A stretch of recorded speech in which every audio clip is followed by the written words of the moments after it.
যখনই দেখা হয়েছে সম্মান জানিয়েছেন, জিজ্ঞেস করেছেন শরীর কেমন, ভালো আছেন তো। এবারও তার অন্যথা হলো না। তিনি যতই বিরোধী দলের নেত্রী হন, প্রবীণ নেতার প্রতি আজও অগাধ শ্রদ্ধা তার। বৃহস্পতিবার মানবিক মমতাকে দেখলেও গোটা বাংলা। রাজনীতিতে তাঁরা চিরপ্রতিদ্বন্দ্বী, কিন্তু সৌজন্যের বেলায় ব্যক্তিগত শ্রদ্ধাবোধ অমলিন। বৃহস্পতিবার লোকভবনে তা ফের প্রমাণ করলেন মুখ্যমন্ত্রী। নতুন রাজ্যপাল RN রবির শপথ অনুষ্ঠানে তখন সাজো সাজো রব।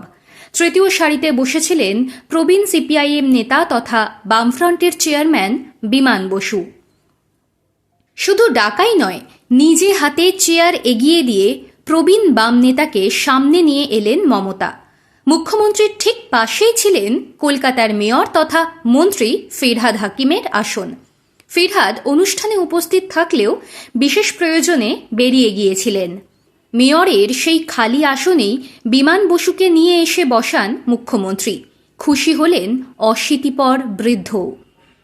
আবেগপ্রবণ হয়ে ধন্যবাদ জানালেন মুখ্যমন্ত্রীকে। রাজ্যপালের শপথ গ্রহণ অনুষ্ঠানে রাজ্যের মুখ্যমন্ত্রী হিসেবে প্রথম সারিতেই ছিল তাঁর জায়গা। অন্যান্য রাজনৈতিক দলকে আমন্ত্রণ জানালেও তাঁদের তৃতীয় সারিতে বসার জায়গা রাখা হয়েছিল। বিমান বসুকে দেখতে পেয়েই মমতা এগিয়ে যান। শটান বললেন, আরে বিমানদা, আপনি এসেছেন, পিছনে কেন, আপনি সামনে আসুন না। বিমানবাবু ইতস্তত করছিলেন, কিন্তু মমতা নাছোড়। এক প্রকার জোর করেই তাকে নিজের পাশে এনে বসান। শপথ অনুষ্ঠান সেরে বেরোনোর সময়ও আরও একবার মমতার মানবিক মুখ দেখা গেল। তিনি যে আবেগপ্রবণ মানুষ, বয়সে বড়দের অপার শ্রদ্ধা জানাতে জানেন, তাও ধরা পড়ল। গাড়ি না আসায় বিমান বসু বাইরে অপেক্ষা করছিলেন। তখন ঝাঁঝা রোদ। রাজভবনের দক্ষিণ পোর্টিকোর কাছে এসে মমতা জিজ্ঞেস করেন, আপনি রোদে দাঁড়িয়ে কেন, আপনার গাড়ি কোথায়? ততক্ষণে মুখ্যমন্ত্রীর গাড়ি চলে এসেছে, কিন্তু তিনি নিজের গাড়িতে না উঠে নির্দেশ দেন আগে বিমানদার গাড়ি আসুক, ওকে গাড়িতে তুলে দিয়ে তারপর আমি গাড়িতে উঠব। বিমান বসুর গাড়ি চলে আসে কিছুক্ষণের মধ্যে। বিমানবাবু তাতে ওঠার পর নিজের গাড়িতে গিয়ে ওঠেন মমতা।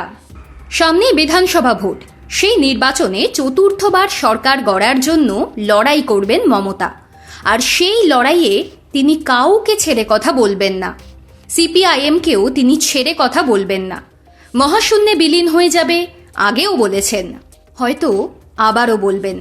কিন্তু যতবার বিমান বসুদের মতো প্রবীণ নেতাদের সঙ্গে দেখা হবে, মমতা এগিয়ে যাবেন। রাজনীতিতে লড়াই থাকবে, বিতর্কও থাকবে, সৌজন্য থাকবে না তা হয় নাকি?